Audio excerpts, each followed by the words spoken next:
सम्मा सम्बुद्धो अरहं सम्मा सम्बुद्धो बुद्धं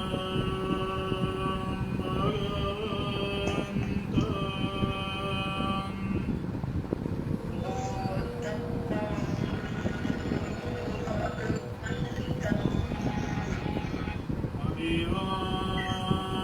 अभिवादेमि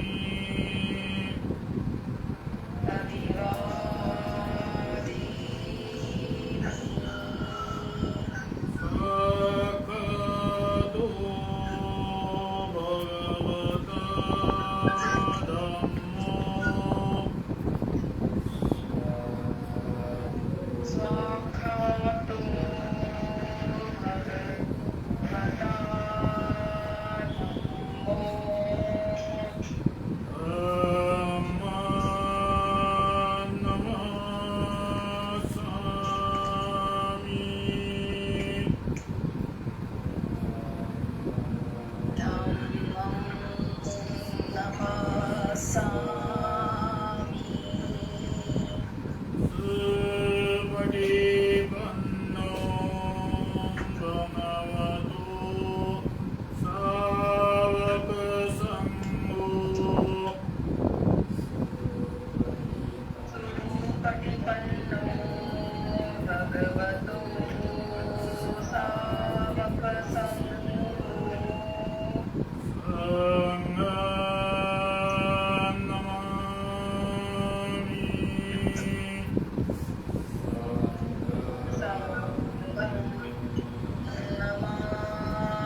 शरणं गच्छामि Sangam Saranam Gacchami Sangam Saranam Gacchami Tutiyampi Buddha Saranam Gacchami Yampi Buddha Saranam Gacchami Tutiyampi Dhamma Saranam Gacchami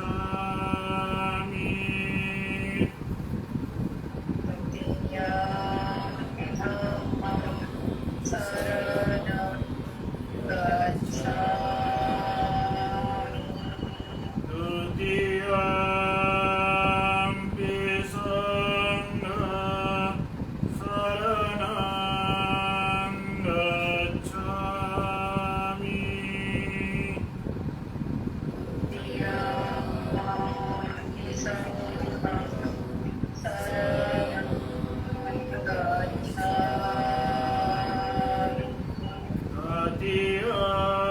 Tatiyampi Buddha Saranam Gacchami Tatiyampi Buddham Saranam Gacchami Tatiyampi Dhamma Saranam Gacchami Tatiyampi Dhammam Saranam Gacchami Tatiyampi Sangha Saranam Gacchami Tatiyampi Sangham Saranam Gacchami Anatipata Viramani Sikkhapadam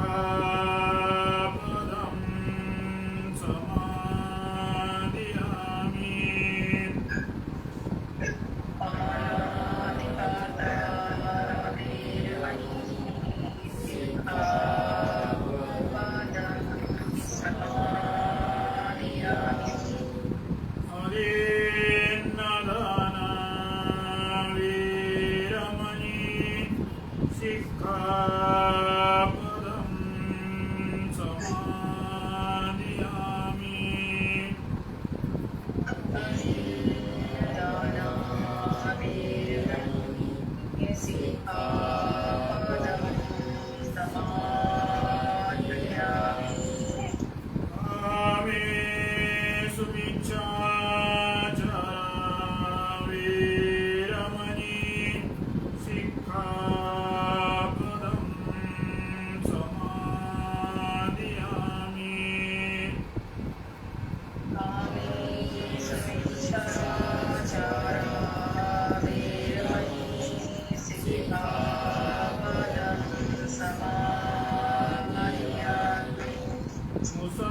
Musavada Viramani Sikkhapadam Samadhiyami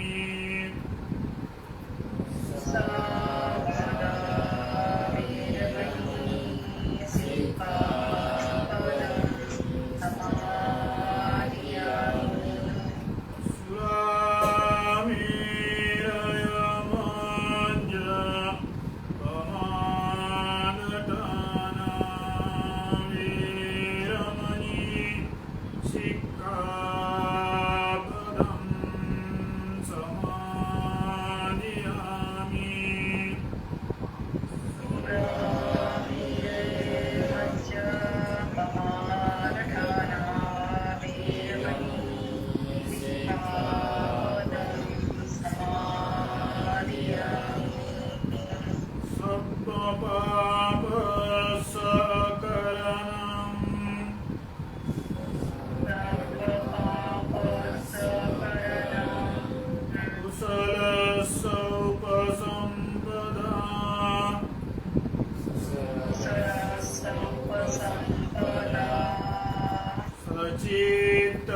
एतं बुद्धानशासनम्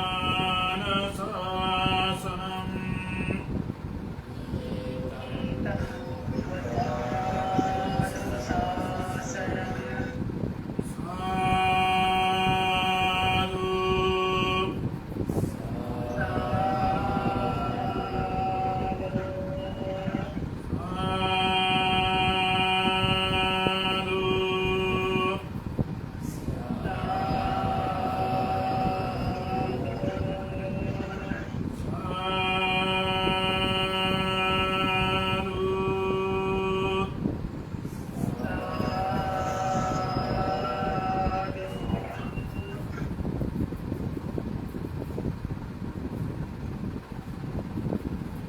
जैसा कि आप सभी जानते ही हैं कि आज का ये हमारा 45वां धम्म वर्ग है। हर धम्म वर्ग में पूज्याचार्य जी हमें एक विषय पर धम्म प्रवचन प्रदान करते हैं। आज के हमारे धम्म वर्ग का विषय है दान आग साध। मैं पूज्याचार्य जी से अनुरोध करती हूँ कि वे हम सभी उपासक उपासिकाओं को इस विषय पर धम्म प्रवचन प्रदान करेंगे। ज्ञान प्राप्ति प्रधान सम्यक संबुद्ध ज्ञान प्राप्ति का मार्ग बुद्ध धम्म ज्ञान प्राप्ति मार्ग से चलने वाला संघ त्रिरत्न को पंचांग प्रणाम। आज ये 45वां ऑनलाइन प्रवचन माला विषय है दान। आज का ये 7वां पार्ट है। दान का रूप भिन्न भिन्न होता है। धम्मदान, आर्थिक दान, श्रमदान, रक्तदान। दान का प्रकार भिन्न होता है। उसमें से मैं जो इस प्रवचन के माध्यम से मैं भी एक दान दे रहा हूँ। ये प्रवचन के माध्यम से जो आपको धम्म से अवगत करा रहा हूँ, धम्म के प्रति जानकारी दे रहा हूँ, ये मेरे तरफ का धम्मदान है। और फिर आप जो दान करते हैं, कभी भोजन दान होता है, कभी चीवर दान होता है, जिस दान के लिए इकोनॉमिकली घटना संबंधित होती है, शामिल होती है, वो एक दान। विनय में, शील विनय में कहा गया है कि भिक्षु ने जनता से भोजन दान हो, चीवर दान हो, अर्थ से बना हुआ दान ग्रहण करते वक्त जो भिक्षु धम्मदान नहीं दे सकता, मतलब वो फिर प्रवचन के माध्यम से होता है, वो फिर पूजा वंदना के माध्यम से होता है, जो भी कोई धम्म का दान दे सके, दे सकता है, वही भिक्षु दान प्राप्ति के हकदार होता है। जो भिक्षु लोगों से मार्फत भोजन ग्रहण करते हैं, पैसे का दान ग्रहण करते हैं, चीवर का दान ग्रहण करते हैं, या फिर और भी कोई सामग्री जो होती है, वो दान ग्रहण कर धम्मदान नहीं देता है। जनता को प्रवचन हो, माध्यम भिन्न हो सकता है, लेकिन धम्मदान जो भिक्षु नहीं दे सकता है वह जनता से आर्थिक दान लेने का हकदार नहीं होता है। यह हम दोनों ने विचार करना है, मतलब भिक्षु ने भी विचार करना चाहिए, उपासक उपासिका ने भी विचार करना चाहिए कि जो भिक्षु है वो भिक्षु धम्मदान देता है या नहीं, अर्थात वह दान प्राप्ति के हकदार है या नहीं। ये आप लोगों ने भी विचार कर भिक्षु के साथ का संबंध रखना चाहिए।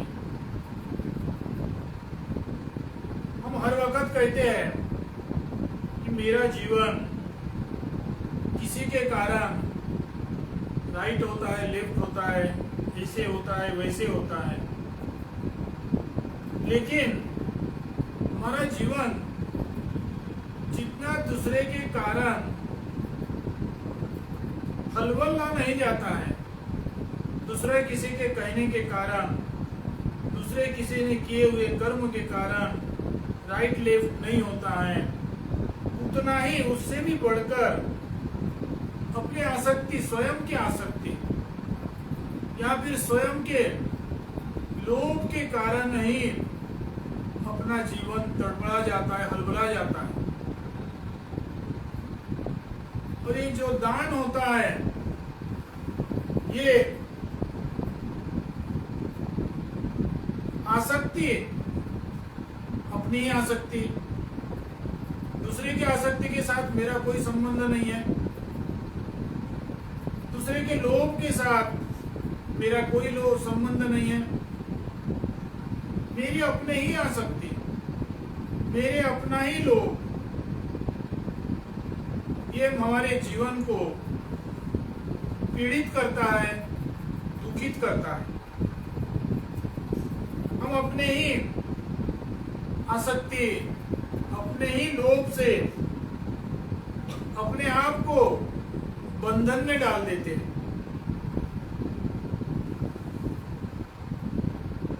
और आसक्ति, लोभ के पीछे हम विचार चिंतन नहीं करते हैं, इसलिए आसक्ति और लोभ बढ़ते ही जाता है।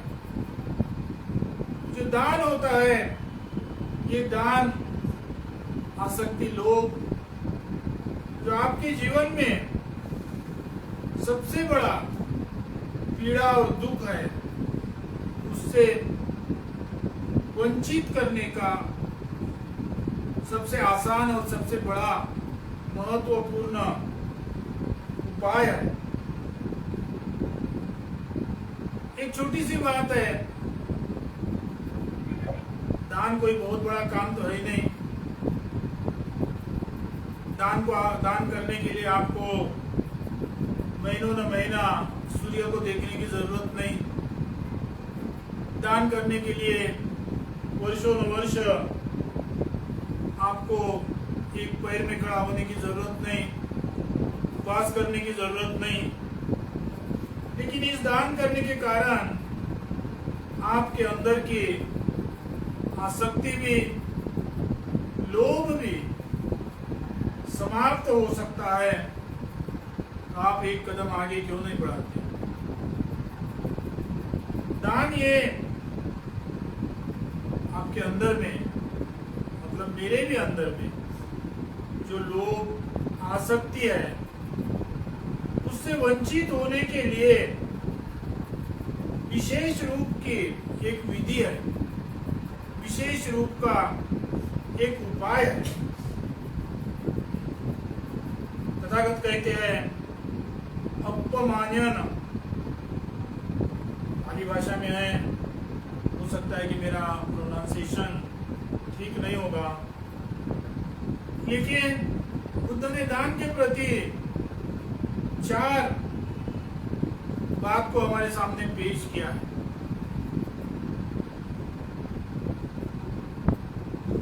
मैत्री, करुणा, मुदिता और उपेक्षा।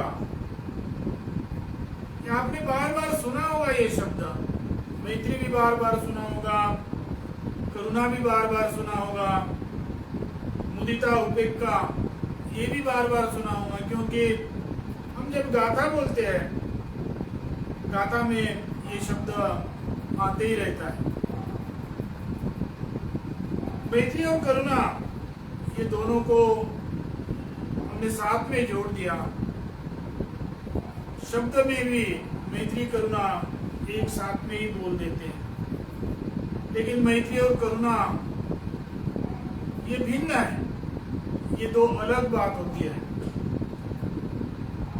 मैत्री जो होती है वो पराया के भीतर में सुख निर्माण करने की भावना, सुख को प्रदान करने की भावना, अपने लिए नहीं दूसरे के लिए। मुझे छोड़कर जितना भी जीव जंतु दुनिया में होगा, संसार में होगा, उनके लिए मैं अपने जीवन को त्यागमय जीवन जीऊं, सैक्रिफाइस करूं, लेकिन दूसरे किसी के जीवन को आनंदमय सुखमय जीवन कैसे ला सकता हूं, ये मैत्री भावना है। ये मैत्री भावना को अपनाने के कारण आपके अंदर का द्वेष और मोह ये निकल जाता है।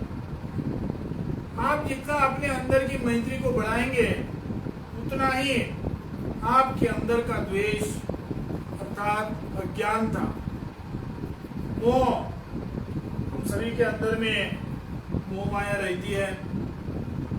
सिद्धार्थ के अंदर में भी बुद्ध होने के बाद में जब सिद्धार्थ का जीवन जी रहे थे, एक राजकुमार का जीवन जी रहे थे, उस वक्त सिद्धार्थ को भी मोह था, माया थी। उसका एविडेंस है कि जब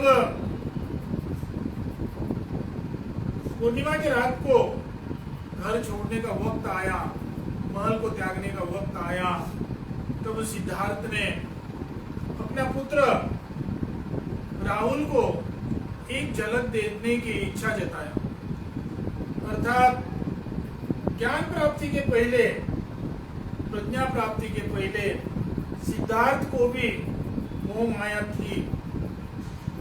इस पृथ्वी में, इस संसार में जो भी कुछ जीवन प्राप्त करता है, जीव प्राप्त करता है, उन सभी में मोह माया इस साहजिकता से होती है। महल से निकलते वक्त सिद्धार्थ के अंदर में मोह माया थी। इसका अर्थ ये नहीं कि सिद्धार्थ जीवन भर मोह माया को लेकर ही जिए। मोह माया को त्यागना ही ज्ञान कहा जाता है, प्रज्ञा कहा जाता है। और जब सिद्धार्थ को सम्यक संबुद्ध ज्ञान प्राप्ति कहते हैं, तो 6 साल के तपस्या के माध्यम से, साधना के माध्यम से सिद्धार्थ ने अपने अंदर के मोह माया को भी नष्ट कर दिया। अर्थात सिद्धार्थ ने अपने जीवन में मैत्री की भावना को बढ़ाया। मैत्री की भावना सिद्धार्थ के अंदर में जितनी बड़ी होंगी, उतनी ही सिद्धार्थ के अंदर से मोह माया समाप्त होगी, अज्ञानता, द्वेष समाप्त होगी। करुणा, पराया के प्रति दया की भावना को प्रकट करना, दूसरे के अंदर में, पराया के अंदर में जो दुख होता है, जो दुख घटता है, फिर वो शारीरिक हो, फिर वो मानसिक हो, जो भी कुछ जीवन में दुख निर्माण होता है, उस अगले के, पराया के दुख को उनके जीवन में से समाप्त करने के लिए कष्ट करना, ये दुख की भावना होती है।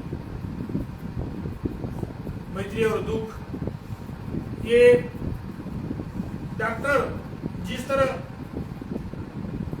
मरीज का इलाज करते हैं, उस मरीज के इलाज के माध्यम से एक उदाहरण दिया जाता है कि डॉक्टर जब किसी मरीज को ठीक करने के लिए उपचार करते हैं, उस वक्त पहले जो मरीज के अंदर में दुख का कारण होता है, बीमारी का कारण होता है उसको समाप्त करते हैं।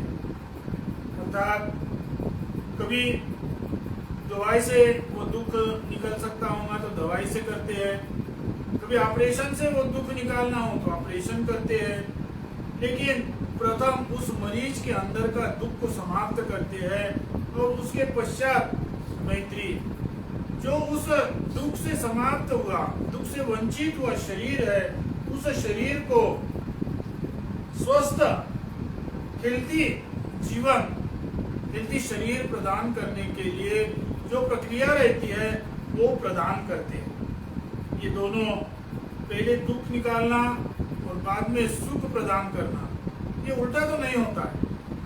पहले सुख देना बाद में दुख को समाप्त करना, ये उल्टा तो नहीं होता है। ये बीमारी के माध्यम से आप जानते हैं। लेकिन बुद्ध ने जो मैत्री और दुख की भावना बोला है वो भी इसी तरह पहले मानव जीवन के दुख को समाप्त करना, पश्चात हमको सुख का जीवन देना, यही दुख और मैत्री की भावना है।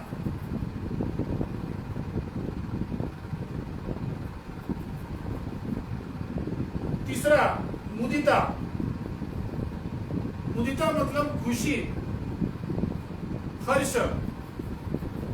पराया के जीवन में जो खुशी निर्माण करने के लिए अपने आप को समर्पित करना, अपने खुशी के लिए, स्वयं के आनंद के लिए दूसरे के जीवन को बर्बाद करना नहीं, दूसरे के जीवन का इस्तेमाल करना नहीं। मेरे जीवन में कठिनाई क्यों ना हो, मेरे जीवन में तकलीफ क्यों ना हो, लेकिन मैं अपने जीवन को और किसी के जीवन के लिए समर्पित करूंगा। उसके आनंद, उसके दुख को, अपना दुख, उसके आनंद को, उसके सुख को अपने जीवन का सुख समझूंगा, अपने जीवन का आनंद समझूंगा। अर्थात अपने सुख को, अपने आनंद को सामने लाने से पहले पराया के जीवन में जो आनंद, जो खुशी को निर्माण करना है, उसके लिए मैं अपने जीवन को समर्पित करूंगा। और पराया के जीवन का जो खुशी है, पराया के जीवन में जो आनंद है, उसे देखकर अपने जीवन का संतुष्ट महसूस करूंगा। इस मुदिता को स्वीकार करने के कारण अपने अंदर में जो असंतुष्टि होती है, हम सबके अंदर में, हम सबके जीवन में असंतुष्टि होती है, वो असंतुष्टि समाप्त होती है। हम किसी दूसरे के जीवन के सुखमय जीवन के लिए, हम किसी दूसरे के जीवन के आनंदमय जीवन के लिए अपने आप को समर्पित करेंगे तो हम अपने जीवन में जो असंतुष्टपना रहता है उससे निकाल सकते हैं। चौथा, उपेक्षा। उपेक्षा का अर्थ त्यागना। अपने मन में हम लोग हमेशा सामाजिक या फिर संसार की बात करते हैं कि संसार में शांति होनी चाहिए, संसार में पीस होना चाहिए, संसार में मैत्री होनी चाहिए, संसार में करुणा होना चाहिए। लेकिन जब तक हमारे हर एक किसी के जीवन में, मन में शांति नहीं होगी, समाधान नहीं होगा, तब तक इस दुनिया से ना तो लड़ाई समाप्त होगी, झगड़ा समाप्त होगा, द्वेष समाप्त होगा, आपस का गलत जो भावना है वो समाप्त हो सकता है। हमारे अंदर के एक एक को, इस संसार के ऊपर जितने भी 170 करोड़ लोग, जो जनता है, उन जनता ने, उन जीवन ने, मानव ने अपने मन में शांति निर्माण के लिए अपने जीवन को जिए, तो आज जो दुनिया बुरी रास्ते से चल रही है, बुरी घटना घट रही है, दुखित घटना घट रही है, वो घटना सब समाप्त हो जाएगी। संसार की दुखित घटना समाप्त होंगी, लेकिन हमारे एक एक के मन में शांति नहीं होगी, तो दूसरी दुखित घटना निर्माण होती है। सेकंड वॉर के वक्त लोगों ने ये आशा किया था कि अभी दुनिया का लड़ाई है ये यही समाप्त हो जाएंगे, लेकिन हर एक के जीवन के अंदर में शांति आने की ही थी, अभी भी आने की है। ना आने के कारण अभी भी जगह जगह में युद्ध चालू ही है। एक चालू होता तो दूसरा खत्म होता, दूसरा खत्म होता तो तीसरा चालू होता है। क्यों? कि हमारे मन के अंदर में एक एक के अंदर में शांति नहीं है। एक एक के अंदर में शांति नहीं होने के कारण हमारे अंदर में, हमारे भीतर में जो आसक्ति है, जो लोभ है, वो समाप्त नहीं होता। जब तक इस 4 बात मैत्री, करुणा, मुदिता, उपेक्षा, ये 4 बात को स्वीकार कर कर अपने मन के अंदर के शांति प्राप्त करें तो इजी है। दुनिया का फिर वो तीसरा भी हो, कितना होगा पता नहीं, ये युद्ध समाप्त हो सकती है। मैत्री के कारण, मैत्री आप भावना आपके अंदर की जितनी भी बढ़ेंगी उतना आपके अंदर का अज्ञानता और लोभ ये समाप्त हो जाएगा। आपकी मैत्री 2 कदम आगे बढ़ेंगी तो आपके अंदर का द्वेष ये 2 कदम पीछे पड़ेगा। आपके अंदर की मैत्री 3 कदम आगे बढ़ेंगे तो आपके अंदर का मोह माया 3 कदम पीछे पड़ेगा।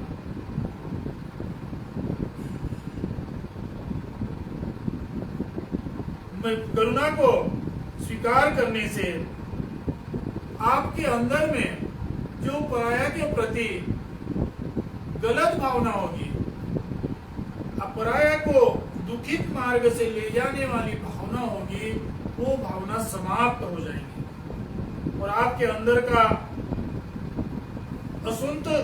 असंतुष्टता भी समाप्त होकर आखिरी जो उपेक्षा है, उस उपेक्षा को स्वीकार करने के कारण आपके अंदर का राग भी समाप्त हो जाएगा।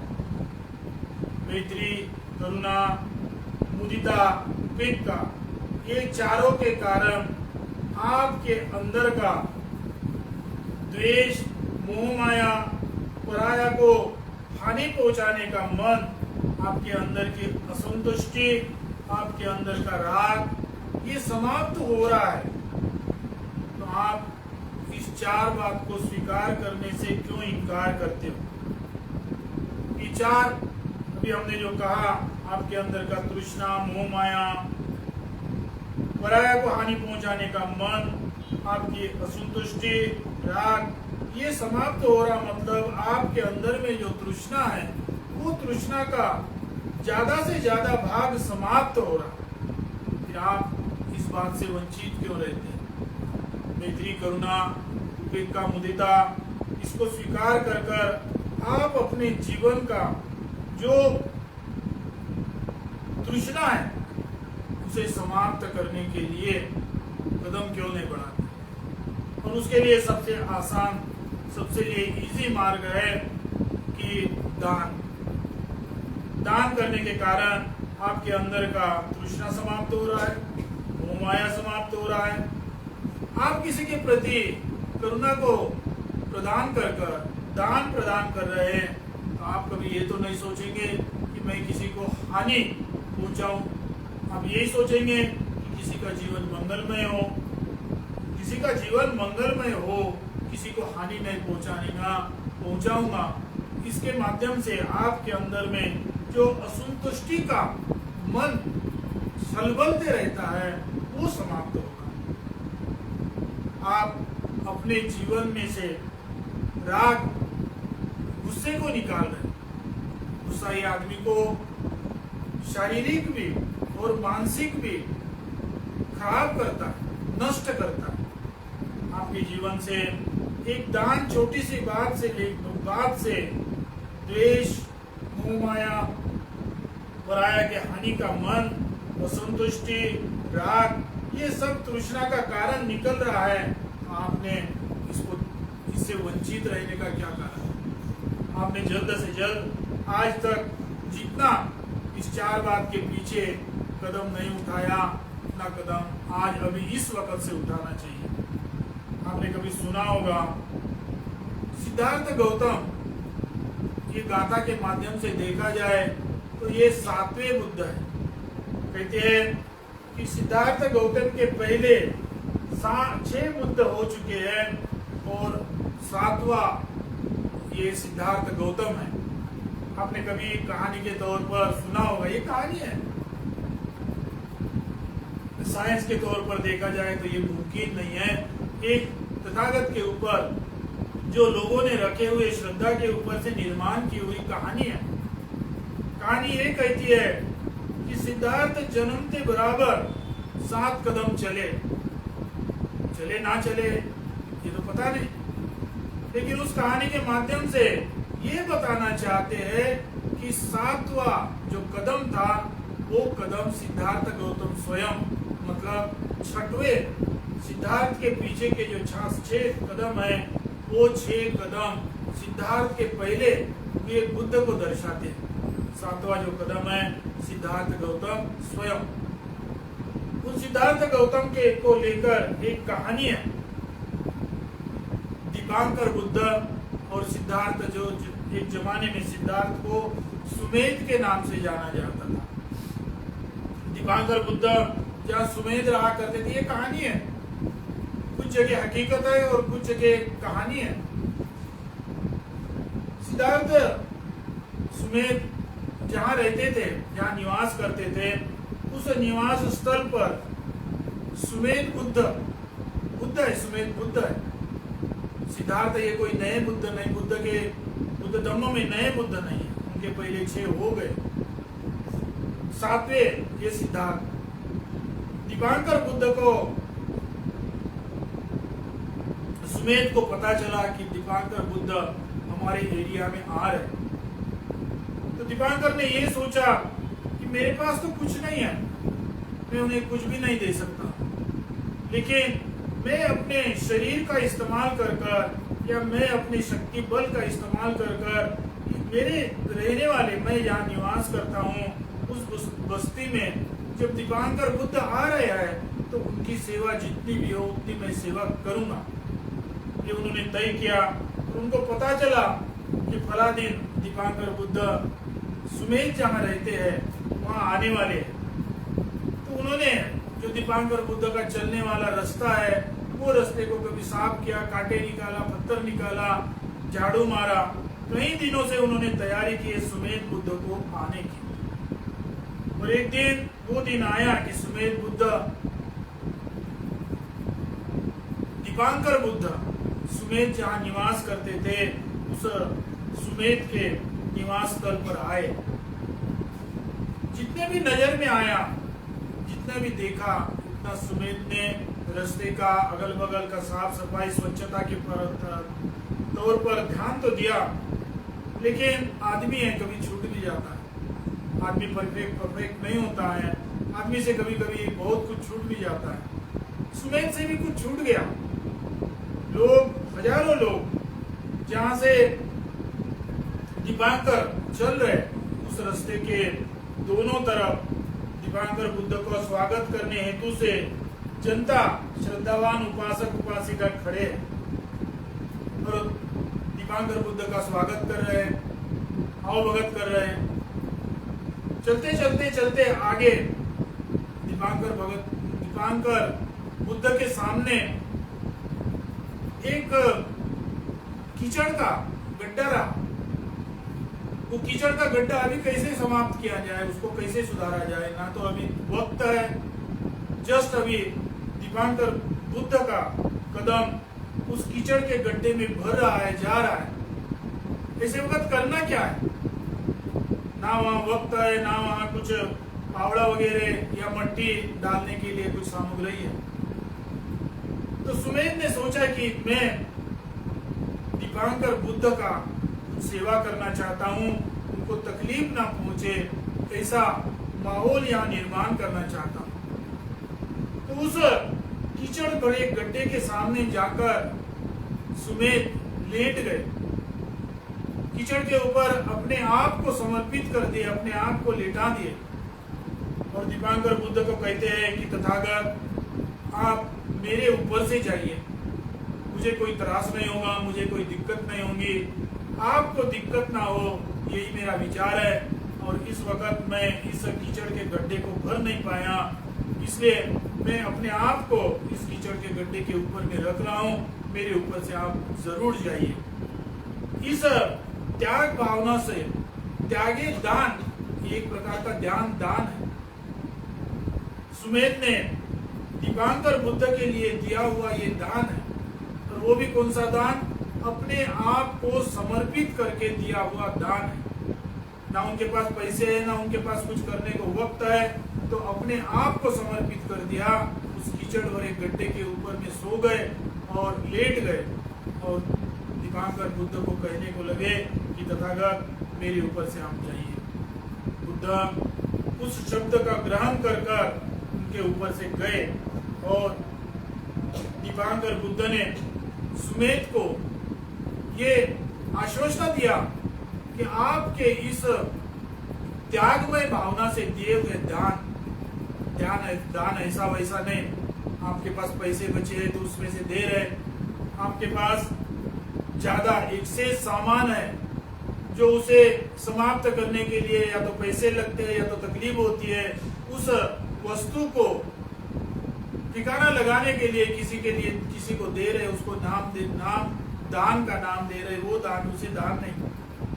जो सुमेध ने अपने आप को त्याग कर, अपने आप को समर्पित कर दान दिया, उसे दान कहा जाता है। और उस समर्पित सुमेध के दान को देखकर दीपांकर बुद्ध ने ये आश्वासन दिया कि आप अपने जीवन में जरूर ज्ञान प्राप्त कर बुद्ध बन सकते हैं। और उसी शब्द से सुमेध ये सिद्धार्थ गौतम बुद्ध को प्राप्ति किया। सिद्धार्थ गौतम बुद्ध का जो पद मिला वो इसी त्यागमय भावना से अपने जीवन को किसी के लिए, दीपांकर बुद्ध के लिए अपने जीवन को समर्पित किया। उस समर्पित दान के कारण ही सुमेध को ज्ञान प्राप्त हुआ, बुद्धत्व प्राप्त हुआ। और ये एक कहानी नहीं है बुद्ध धर्म में। अम्रपाली इन्होंने समर्पितता से जो दान दिया, अपने जीवन में जो लोगों को गाली खा कर जी रहे थे, उस आलोचना, उस विरोध के माध्यम से जी रहे थे, उस अम्रपाली ने जो दान दिया वो त्यागमय भावना से दान दिया।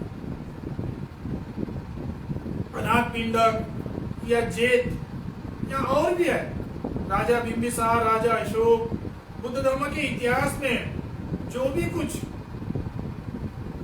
रिस्पेक्टेबल पर्सन के तौर पर गिना जाता है, वो सबका जीवन त्यागमय दान से ही भरा था। इसलिए बुद्ध धर्म में उन्हें रिस्पेक्ट पर्सन के नाम से जाना जाता है। हम भी इस दान के माध्यम से, इस दान पारमिता के माध्यम से अपने जीवन को एक कदम, दो कदम आगे बढ़ाकर ज्ञान प्राप्ति के मार्ग से चल सकते हैं। आज जो हम संघ यूक्रेन के लिए कदम उठाया, करीब 20,000 रुपए आज के हालत में एकत्र हुए। हमारा हम कितना भी करेंगे तो भी आज जो यूक्रेन को आवश्यक, जो कहावत है ऊंट के मुंह में तिल, ऊंट का जबड़ा बहुत बड़ा होता है और उसमें से एक तिल डालकर तो कुछ फायदा नहीं होता, ऐसा लगता है।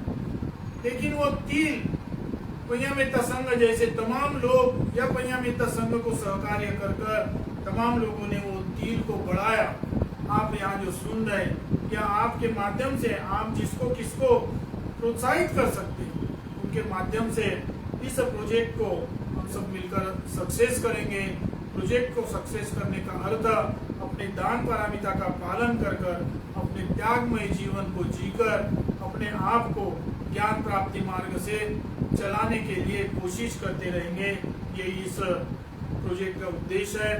ज़्यादा से ज़्यादा लोग इसमें शामिल होंगे, यही आशा करके आज के प्रवचन को समाप्त करता हूँ। आशीर्वाद गाथा बोलूंगा, आप सबने ग्रहण करना है। नत्थी मे शरणं मह्यं, बुद्धो मे शरणं वरम्, एतेन सच्च वचेन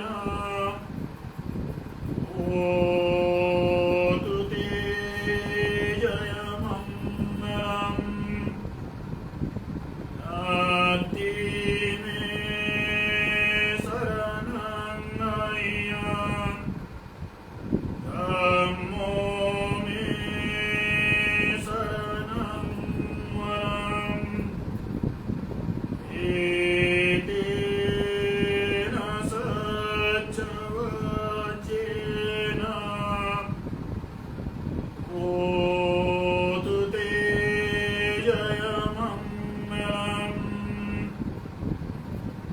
नत्थि मे शरणं मह्यं, सङ्घो मे शरणं वरम्, एतेन सच्च वचेन होतु ते जयमङ्गलम्। नत्थि इमाय बुद्धपूजाय, तथाय शुद्धचेतसा, चिरन्ति तन्तु सद्धम्मो, लोकोऽन्तु सुखी सदा। इमाय धम्मपूजाय, तथाय शुद्धचेतसा, चिरन्ति तन्तु सद्धम्मो, लोकोऽन्तु सुखी सदा। इमाय सङ्घपूजाय, तथाय शुद्धचेतसा, चिरन्ति तन्तु सद्धम्मो, लोकोऽन्तु सुखी सदा।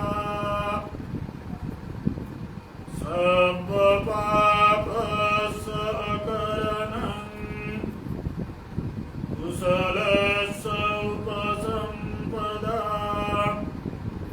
सचित्तपरियोदपनम्, एतं बुद्धा